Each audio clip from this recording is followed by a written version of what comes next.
আমি বিশ্বাস করি ঠাকুরগাঁয়ের যারা ক্রীড়ামন্ত্রী আছেন তারা সবাই ঐক্যবদ্ধ হয়ে দলমত নির্বিশেষে, সেখানে যেন আবার এই দলমত ভাগাভাগি না করা হয়, আমরা সবাই মিলে আমাদের এই দেশটাকে ঠিক যেভাবে গড়ে তোলবার জন্য নিজেরা একটা শপথ নিয়েছি, ঠিক তেমনিভাবে ক্রিকেটকে গড়ে তোলার জন্য যেন আমরা সবাই শপথ গ্রহণ করি।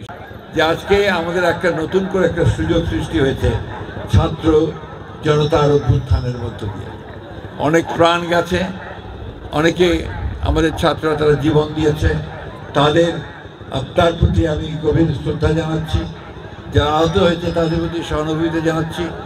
এবং এই যে আমাদেরকে একটা নতুন সুযোগ সৃষ্টি করে দেওয়া হয়েছে একটা গণতান্ত্রিক একটা পরিবেশ সৃষ্টি করবার জন্য, গণতান্ত্রিক রাষ্ট্র গঠন করবার জন্য, এবং সবাই ঐক্যবদ্ধভাবে বাংলাদেশকে নতুন করে গড়ে তুলবার জন্য যে পরিবেশটি নতুন করে সৃষ্টি করা হয়েছে, সেই জন্য নিশ্চয়ই নিঃসন্দেহে আমরা তাদেরকে ধন্যবাদ এবং কৃতজ্ঞতা জানাবো। একটা কথা আমাদের সবসময় মনে রাখতে হবে যে দেশটা আমার, এটা অন্য কারো নয়। এই দেশটাকে গড়ে তোলার দায়িত্ব আমাদের। গত 15 বছরে এই দেশের প্রতিটি প্রতিষ্ঠানকে ধ্বংস করা হয়েছে। তো এখন সময় এসেছে এটাকে নতুন করে আবার গড়ে তুলবার।